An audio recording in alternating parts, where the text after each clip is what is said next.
Okay, let's watch Today's the some day that the fucking videos, boys. First of Overwatch 2's major 2025 changes have hit, and boy howdy, they really needed it. 2024 was a fairly awful year for what did they do? Overwatch 2, right? They'd had years of tweaking the game, not really doing that much, loads of bad headlines. Wait, then what did they do? What did they do? What did they change? I want to know. being stuck in the defense, and to sum up the change in strategy, there is a quote from the director.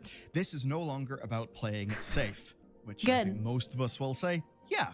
About bloody time. About bloody time, true. You absolutely can't play it safe. And Overwatch 2 did feel safe. Even though if you think about it, Overwatch 2 is an absurdly risky game. Not only, yes, did they jettison loads of their audience knowingly, but it's basically them snatching defeat from the jaws of victory with Overwatch and then scrambling to keep a husk of a game that they salvaged alive. Again, because that's actually what happened with Titan. Yeah, no, Overwatch, it was. even if it meant amputating PvE, amputating a whole development hate team that they to support removed that feature. PvE. It's pretty damn crazy, and now they're essentially doing Overwatch 2 2, and that we're seeing foundational game changes, the first of which have hit with Season 15.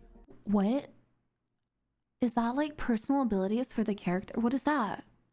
This is like the Apex Legends abilities, right? Javelin spin is replaced by...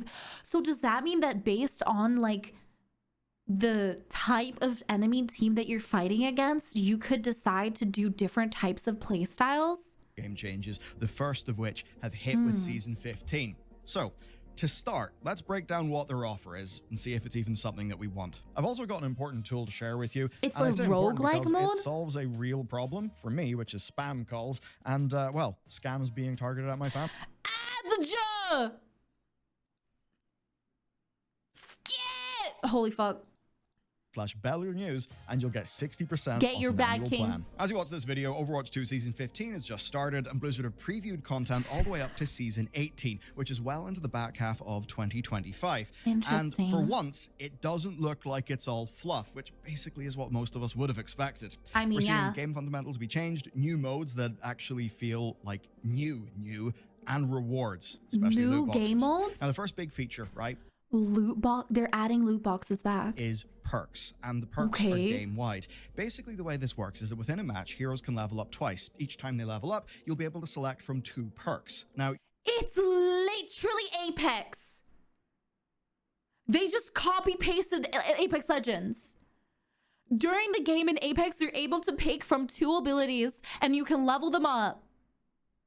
And you're gonna tell me that they have the same fucking thing. your first perk selection is going to be a minor thing. They gave examples like Torbjorn's hammer repairing allies' armor, or him getting a free reload when he uses his E. But the second perk is basically a major upgrade. For Torbjorn, those are either super jazzed up tier 3 turrets, or your turrets being sticky, which I can imagine will lead to all manner of bullshit. And honestly, I'm actually kind of down for that. Because what it's doing, right, is it's tweaking the build of a character that I enjoy. It lets me do that to better fit the match that I'm in, rather than just fully swapping to a new hero. That actually does sound kind of So you get to, and you get to play whatever you want. It's a foundational change, something that'll actually change. Wait, one tricks are gonna get even worse though now. Because in the past, you could just swap to a different hero if it wasn't working too well for you, and you could like try out different things and like hope that the enemy team wouldn't play into like, you know, your meta and stuff like that. But now, because your characters level up, I'm gonna assume, which is not a good thing, I'm gonna assume that the moment that you swap off of characters, your levels are also going to either be removed fully, or they're only going to be stuck on that character. So the moment that you swap to anything else, you're going to have to re-level the new one that you're playing, right? Change it minute to minute. Good thing that it's its own mode. Actually, it's not its own mode. He talks about it in the beginning. He talks about it like here where he was talking about Pharah. When he was playing Pharah, it's like it's part of every game mode, all of it, which is sorely needed. Which is really sad. For other things then, well, 5v5 versus 6v6 certainly has escalated because they're now adding in a competitive 6v6 queue. But then there's the big headline grabbing thing, loot boxes. It's kind of funny, right? In the year 2025, people are praising the return of loot boxes. That being said, there was some fear. Lots of people thought, we know what this is. You're immediately going to use this to just make way more money, because if you look at everything else that they did, loot boxes, mythic skins, mythic weapons, mythic prisms, I mean, it would be following like standard procedure.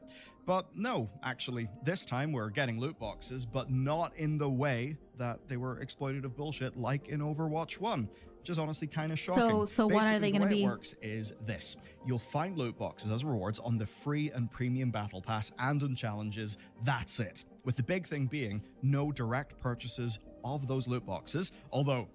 Oh, so they're free loot boxes, and every single loot box is guaranteed to have 4 items, right? Wait, that's kind of sick. As I'll get into, unless you're in China, because they've got something else going on.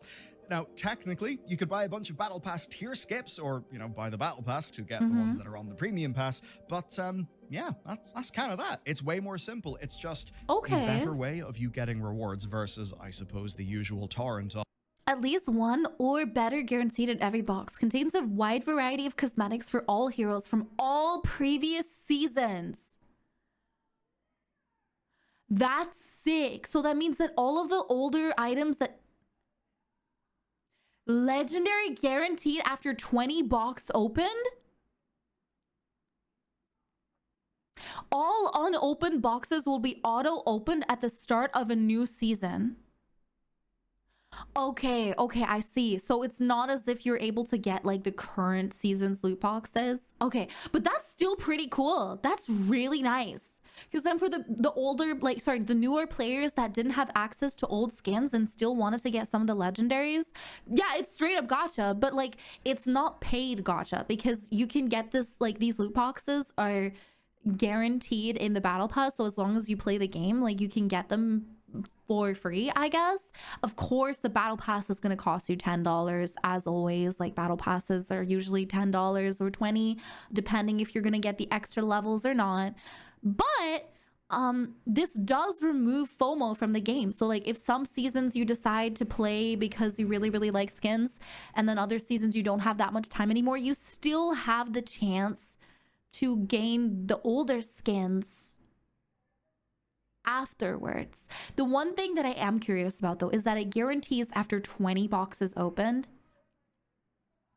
and it opens it every single time at every new season. So does that mean that like how many loot boxes are in one battle pass? Because like if one battle pass has 20 loot boxes in it, then yeah, sure, it guarantees you at least one legendary. But if it has 5 loot boxes in it, then that's kind of useless. Of right? Filler battle pass bullshit, which I think we're pretty much all over by this stage. Now, the way it works is they'll have clearer odds, guaranteeing rares in every box, epics every 5, and a legendary every 20 with dupe protection. And at least for season 15, we've got 2 legendaries. There's dupe protection!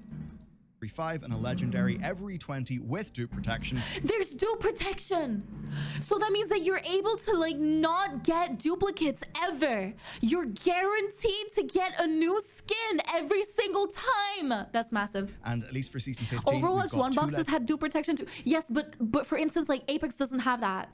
In Apex, whenever you get new skins, or like whenever you get skins from loot boxes or items from loot boxes that you already own, it just gives you the fucking crystals and that's it. So that's pretty fucking sick. Legendary boxes in the premium pass, 1 in the free pass, and the rest from challenges and promos. And of course, if you're in Belgium, well, you don't get any of that, but of course, you know the drill by now. What?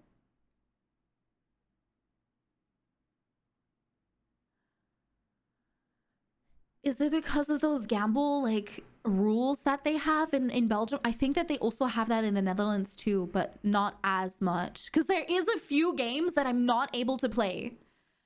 Dude, I cannot play the fucking Hatsune Miku Colorful Stage, I think it was called, that game, because it's a gamble game. But it makes no sense because I'm able to play all the other ones. It's banned. Wait, Overwatch is banned? Okay, in Belgium? There's actually more things. Like, there is the usual coming. You've got a new hero, Freya. Hero bans and competitive. Damn! It's kind of interesting. But most of all, there's a new game mode that is called Stadium. Now, when I think about a new game mode for something like Overwatch, it's not a massive change, right? Oh my god. Holy shit. What is all this? Like, yes, it can be fun, like say Flashpoint, if I'm already an Overwatch player. But it's not really a new mode of play or a new reason for me to play if I'm not already embedded. that's actually where I'm kind of interested in Stadium. So here's the deal with Stadium. It's a 7-round mode. In rounds, you earn 7 rounds? coins, and then in between the rounds, you spend those coins on ability modifiers. And these are modifiers that are separate to the perk system that's rolling out game-wide. What? And they're honestly kind of wild. It's things like Reinhardt flying behind the enemy through the air before using a lava, like sparking version of Fire Strike. Soldier 76's biotic field actually giving an attack speed buff to people who are in it. Kiriko teleporting about the place, and loads of wacky things. Basically, right? It seems to be Counter-Strike style econ gameplay between the different rounds. It's a little bit more similar to something like, say, Deadlock from Valve with a few of the character things. Or, of course, Paladins, which, by the way, Hi-Rez have just announced they've paused development for. Anyway, what's most obvious, though, is it's third person. Obviously, a lot of people are thinking about Rivals, and also putting my thinking cap on. Wow. If you want to sell skins, rather shockingly, being in the third person is better than the first person. Yeah, because then people that's can see the crazy. thing that they purchased. Though, look, putting that bit of cynicism aside, Third I'll person. say credit where it's due. Look, you guys know I have been really goddamn harsh on Overwatch, right? For a long time. This is actually holy something shit, that this Cutico's aim is feels absolutely new abysmal and different, right? So credit where it's due. This is Thank them you. building more game features and more in-depth mechanics with perks, with Stadium, not just doing the status quo, which to me has just been Coincidence? I think not. minimally delivering content This is 'cause of whilst Marvel ramming Rivals. the game full of financial asks that feel wholly This unearned. is because of And in the Marvel case of Rivals. Stadium, it seems And you they're- know what? I'm gonna say it. I'm happy. I am happy that Marvel Rivals released and actually gave Overwatch a fucking decision or like a chance to improve on themselves. Because so many of their players decided to dip to Marvel Rivals the moment that it released. And I'm so happy that it did because Overwatch just didn't have any competitors. And now it finally does. So they decided to fucking improve on shit and actually add new stuff for the players to enjoy. They're taking it pretty damn seriously. So It's a V1 healthy of Stadium's got competition. 14 of the 42 heroes, but they've staffed up a full team to carry that mode going forward. And in a way that may look like a minimum viable product. I do kind of get that, actually, but Wow, they removed it's a lot of very different like new. characters. What they're doing with the perks does seem like a lot of complexity. So I'd rather I'm have sure that they're 14 gonna and add, like, good new than characters. 42 and completely Yeah. goddamn busted. But okay. This has already Slowly been a but surely. chunky segment of the video. I'm going to rapid fire the rest. So Season 17 adds map voting. There's a new Flashpoint map, standard, past cosmetic stuff. Season 18 has got a new character. And Yo, he's cute as fuck! Yo! that's kind of what's going on. Character. Yo! Dude, you know who this reminds me of? This is like kind of like a Legends, a fucking Legend of Zelda. This reminds me of Korra. They kind of look like a male Korra variant. I don't know, man. It's cute. And that's kind of what's going on. And it's all rather Link well-timed, looking real different, given the yeah. elephant in the room, which is NetEase. When I say NetEase, you're Nuh-uh. probably thinking about Rivals as the big bit of competition. Yes, but also no, because NetEase is also the Overwatch 2 distributor in China, right? So no matter what, NetEase is going to win. And Overwatch was big in China. Get a load of this, right? If you go to Steam right now, you will see that Overwatch 2 has got a fairly brutal review score. Now, at launch, it was worse. And at launch, around 2/3 of the reviews were written in simplified Chinese. And of those reviews, 97% were negative, right? That's crazy. They were really, really pissed. And that's because at that time, negative Steam reviews were just about the only real way the Chinese players could express their anger over Overwatch 2's shutdown in China, and especially do that in a way that actually would be noticeable in the Good West, shit. not just on, you know, a social media network that only is in China Chinese, that the rest yeah. of us never really see. That's So sure, while the crazy. Steam score has risen to 42, it's now no longer overwhelmingly negative. But even to this day, there are more negative reviews in simplified Chinese than there are reviews of any kind in English, which Oh my god.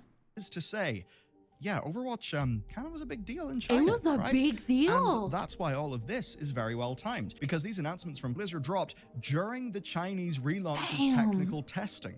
And that means this really does look like, well, pretty damn well-timed PR. They've announced all of these changes right as they're reactivating their Chinese player base, which we know is goddamn huge. Number one, because Overwatch went down pretty well there. Number two, because China's absolutely humongous. Galactic weapons.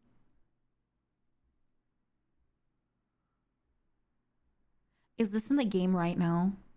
Now, it also will Is help this in the that game over in right China, now? They do get their own very special loot box currency. What is this, A fun Fortnite? way Yeah. for them to catch up on those 12 seasons worth of cosmetics and, of course, hand over many yuan. Anyway, what this does mean is that, yes, externally, we look at this, we see Rivals, and it feels like Oh yeah, Blizzard there was the Jade ones, booger eye weapons. The reason why I didn't play during that season is because they were so fucking ugly.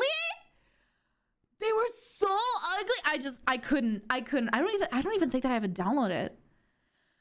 Holy fuck. No, I need to update it. Stream? What?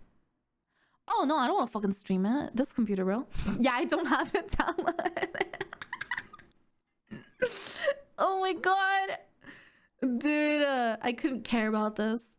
Smash that emergency The button. snog weapons were so ugly. Software is kind of hard. It does take We might quite have to a play while this to make time. software, and if this team was capable of mounting a full response to Rivals in the space of 2 months, I mean, Overwatch would not be in this mess in the first place if they were capable of that pace of development, because it would basically be kind of inhuman, and I'd really be wondering what kind of marching chocolate Phil Spencer is slipping them. But here's the thing, I'm not saying that just to defend the Overwatch team or anything like that. Oh no, Rivals has had an impact in how it has woken them up and how it is going to shape how they think about how they build things. We've actually talked about that, and my god, no, I agree. It gives you I completely a agree. glimpse into the sorts of just infinite meeting, humming and hawing that kind of kills a lot of games. To explain this, you gotta feel just how flat and shitty 2024 was for Overwatch, right? It was stagnation, it was deeper monetization, so bad. felt bad, and then Rivals shows up in December and absolutely goddamn clobbers it, right? It's just beating its corpse. It's already dead. That's how it felt. And right as Rivals was popping off, all Overwatch 2 had to combat it was an old mode's coming back. Why does Iron Man have a massive fucking yacht? All Overwatch 2 had Why is his yacht fucking enormous? Mode's coming Dude. back. Here's another hero. You're one not of many, Tracer, big an man. avatar, brand collab, and the usual events, which were rehashed. So externally, Overwatch 2 absolutely looked like managed decline. I mean, you just saw the rate of growth, the stagnancy, the monetization going up and up and up. And that is at least a large part of why Rivals was so emotionally resonant. People wanted hero stuff. They wanted the fun of like the good old days of Overwatch. I'm finding the good old days. But we've since learned a little more, and I'm going to TLDR The a lot of avatar it for you. skins are ugly as developers fuck. are sharing some timelines. As an example, they say that They kind of Stadium are. has been in development for years. And I get how that may sound real wacky. I mean, you can slap a third-person camera on those characters, which is already a thing from community maps and stuff. You can throw together a stadium map and do a round system. Done, right? Yeah, absolutely, if you're doing a prototype. And you'll need to do that prototype to know if the thing is even worth pursuing. But, Interesting. it's a big live service. The thing that you throw together as a prototype will not be ready for production. Like any software engineer will tell you that. Even take things like the ability modifiers. With a full setup, you are looking at multiplicatively more interactions with that. Did the Ana just fucking nano the entire team? Oh my god, she did. That's insane. Interactions with that scaling kind of exponentially as you add more and more characters. It basically means full rip team QA. nano. We already know those guys have it hard. Now, what I am sure of is that Rivals has helped them Overwatch is a position game. and Who? market Clueless? their changes so that they'll actually, resonate, hit with their audience, because Rivals will have taught them things. It's not to say that Rivals directly meant that these new features were greenlit, but what we do actually know is that Rivals has directly influenced development. Good. Just not in a pull stadium and perks out of a hat in 2 months way. I'd actually say in a far more important way, and that specifically, it's given them a kick up the arse. That's basically what Aaron Keller said. He's the game director, he spoke to Games Radar, and he basically said that Rivals gave them focus and confidence. Or if I was to put it in my own words, ship motherfucker ship, stop having meetings. So yes, confidence is one way to put it. No, I I imagine agree. it is far more of an, oh shit, if and we fall even prey more to in our usual companies, right? indecision, Like when you get to the point where people are begging you for new content and you're just like hypothesizing shit like, oh, is this gonna work? Is that gonna work? Maybe we should do this type of game mode. Maybe we should do that kind of game mode. And then you just scrap everything because you think that it's not good enough, or it's not gonna make it to live, or it's not gonna be like, you know, accepted by the community and all that other bullshit. Brother mans, you can't be fucking sitting at the drawing table for 500 years. It's not gonna work that way. You need to take it slowly but surely, but eventually you need to get a fucking kick on the balls to actually get the work. Because bro, be totally whacked.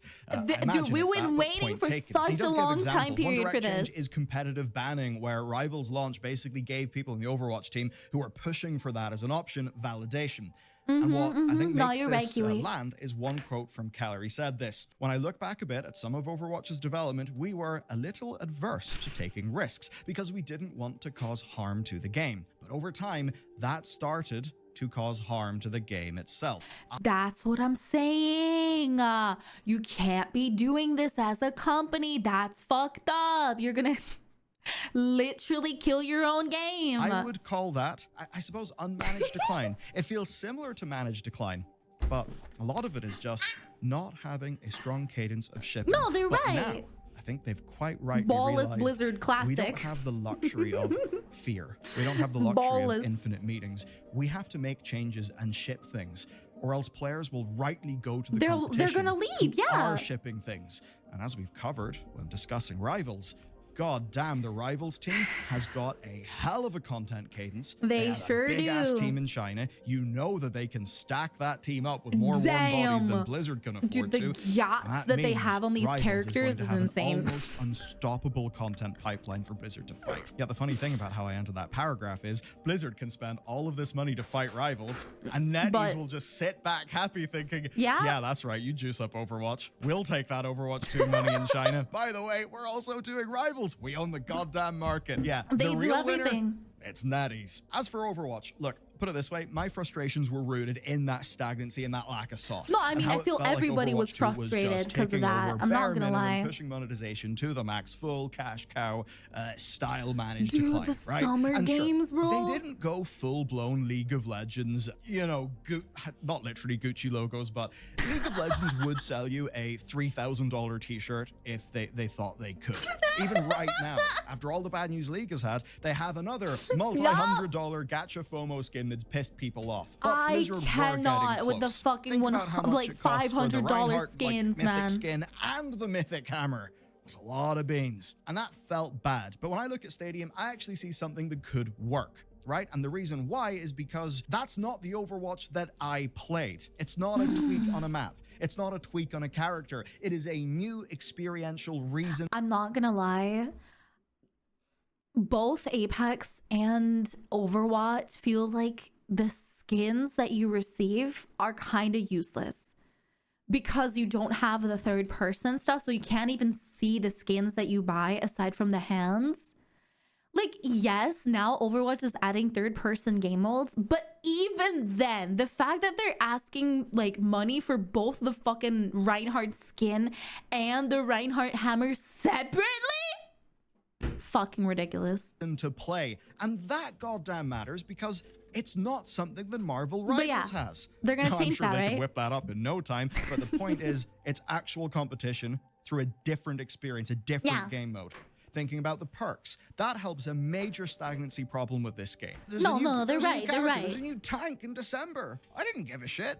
I know the characters that I enjoy right now. Maybe if I was playing the game all the time. There's a new character, guys. I could not give a shit. Like Real. this, I'm just thinking, oh shit, all those characters I know, I've got new perks. I've got new things to select. That's actually a reason to return to the game because I like the game, not because, say, I like Avatar: The Last Airbender and oh, there was a collaboration. Let's go for the skins. Which is not going to get me back. This is not Overwatch 2 PvE. This is not what Blizzard promised, and it is never going to be. So bad, I personally man. am over that. I have moved on. Overwatch 2 to me is kind of just a hero shooter with some, some good character design, some good gameplay, certainly some troubles, but it's another hero shooter I can play. Wait, what? Avatar collab? What was we that? will probably never get is Overwatch as a fully fledged, deep intellectual property with rich characters, rich story, and truly memorable experiences. We're talking about Overwatch. Right, on an emotional level, a narrative level.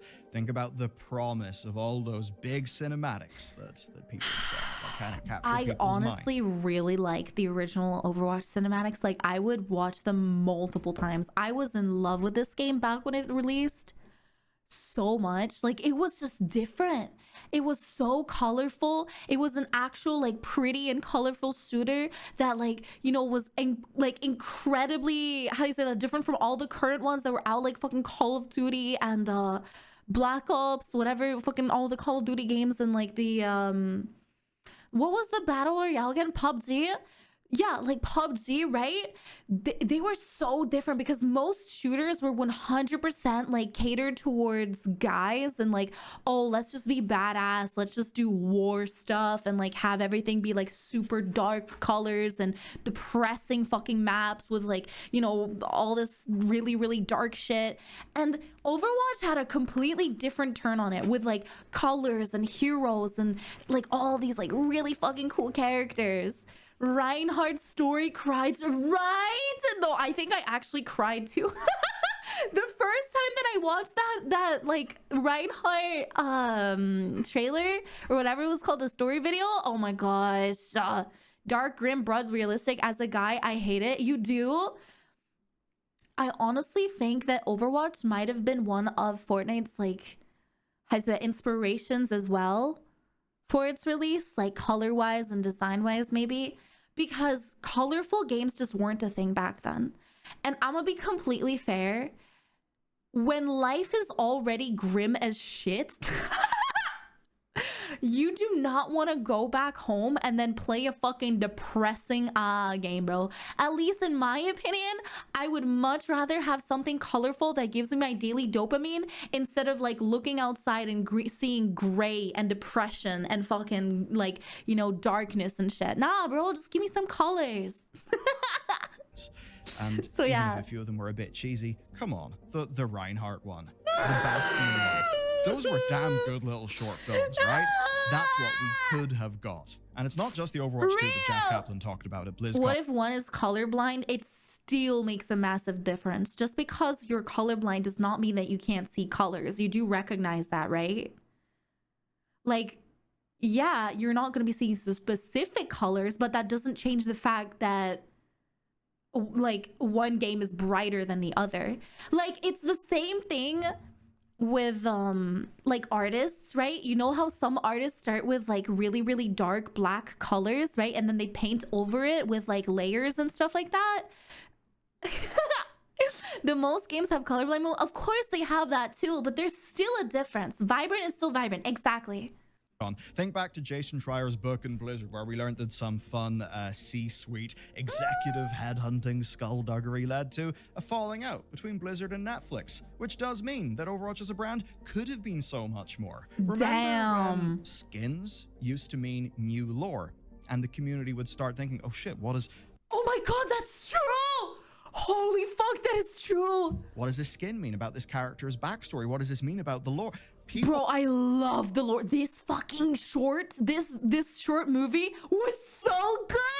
The one with Hanzo and Genji, dude. The reveal that they were like brothers and shit, and that they had like this massive breakup, and that Genji is like, you know, completely rotten, and he's like cyborg and this, that, right? Dude, it was insane.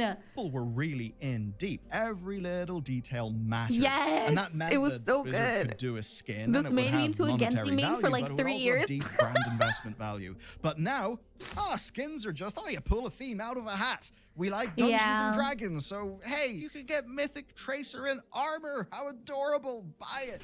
That doesn't tell me anything about Overwatch as a world. That doesn't deepen my investment in the uniqueness of Overwatch 2. Yeah, no, they're right. It is simply selling me something that I like in this thing that I play. And that does not make super fans. So many super fans of the late 2010s, they were lit up by... Dude, this was one of the last trailers that I actually watched. The Diva trailer was so good. This fucking... Oh my god. And then they just dropped the ball completely. I think that this was one of the last ones, right? I'm not sure. Power Overwatch. Creative left. Dude, now, it was these so changes good. Are great, I think. And look, I'll praise a company when they're actually trying to ship content and move the needle in a positive way.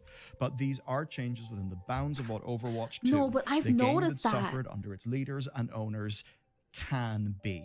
Like, this is what I kind of noticed, is that game companies do this a lot, where in the beginning they're like really, really passionate, and they make these like backstories for their characters and these like really intricate designs that align with like their like entire experience as a person, as themselves, right? And they have this like insane world building, and like they spend so much like time and effort, and then it's just money. Exactly, Umbers. Like, dude, it starts with like really like, how do you say that, like people that want to create something cool together, like this amazing team that just, you know, has an ambition towards something, and then it's bam, money. Or they have to sell the company because it's not doing as well, because they're spending so much money on like new lore and animations and this and that, and they can't afford it anymore. So then they have to like sell themselves to fucking Microsoft, fucking Sony, fucking PlayStation. I don't fucking know, bro. You know what I mean? But like, it's really sad, because this is what happens, is that they become bigger, and then eventually they get like some bosses like, oh yeah guys, we need to make more money, so like let's make more skins, let's do this, let's do that. As the same thing happened with League. The same thing happened with League of Legends. It started out as a tiny fucking group of people making the entire map, drawing all of the fucking illustrations and the skins and everything, bro. All of it. And then it became bigger. And then it turned to Corpa, and now it's even worse. Dude, the story that is behind League of Legends is crazy. The world building is insane. It feels like a D&D session. It literally feels like you and your friends sat around a table to enjoy your fucking 6,000 hour D&D session and D&D world, right? And instead, now it's just turned into like a money cow, you know, like a money horse, whatever it is. Wait, what? League? Yes, League of Legends, bro. I love that game. I actually played that game a lot back in like 2018, 2019, and then I completely fucking dropped it, because they dropped it. They dropped the ball. They fucking could not care less about their fucking character building and their story and their like world. The only thing that is remotely good that happened with League of Legends recently is Arcane. But the reason why they did that is because they were like, hey, we have this insane, like really good lore that we're not using anymore. But we're kind of running out of like new players. So let's just make a series to like bring new people in it, and let's just slap it on Netflix, because everybody has Netflix. So that means that we're going to be able to add some new players to the game, because this is the best ad that we could do to gain new players. And that's the only thing that they did, because they were like, oh, we haven't done anything with the lore in like 500 years. Might as well just make a show. Right? It's insane. So yeah, like, and then right after they made Arcane season 1 and season 2, now they have the $500 skins. It sucks. It sucks, man. And not what Overwatch, the brand, could have been, which will forever be a sad thing. One of the things in the interview junket for all of this is the Blizzard team basically saying, we can't do that. It's kind of... I love this event so much. I love these story events so much. Dude. It's kind of impossible. We've got to roll with what we've got and move it in a good direction. And that's pragmatic. That is true. And then they just remove them forever. A lot of the execs don't get when they make those short-termist sorts of decisions that treat the games purely as short-term to medium-term revenue sources, right? They don't get the long tail. Short-term to medium-term revenue sources. The deeper brand value, the sort of thing that makes Overwatch not a flash in the pan that people talk about for 10 years, but that makes it a IP that could last 50 years. It was so good, which is all to say, man. this direction looks good. I'm glad they're actually doing it. Still, it's bittersweet, because Overwatch 2 could have been so much more. It could have. Obviously, Rivals is the big, you know, the big, like, aggressor, the new kid in the block. There was recently a story about a director, right, from the American team, and the American team, which was very small, being jettisoned. But as it turns out, this is a wider NetEase strategy, and it's likely going to hit many more studios through this year. Wait, what's going to happen? There's some corporate skullduggery. There is some insiders leaking to the press about what William Ding, the CEO of NetEase, wants to do. So to learn about that, check out this video next. Oh no, dude, even more drama. Oh no. Well, that's it, boys. Hopefully, it's gonna change and we're not gonna get our, you know, hopes and dreams taken away by all of these companies, because money is more important than, you know, pleasing the community. Hopefully they're gonna one day realize that if you make people happy, you're gonna be happy. Might not have a shit ton of money, but hey,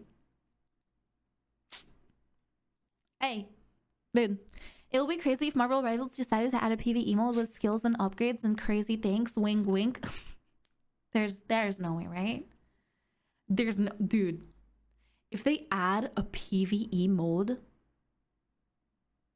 that is like connected to the main Marvel storylines, it's all over. Like, people were already freaking the fuck out because it's like, oh my god, I actually get to play as the Marvel heroes and I'm a massive Marvel fan and this is insane and I'm having so much fun. Dude, if they create actual maps that are based off of real life fucking storylines and movies and all that other shit, oh my god.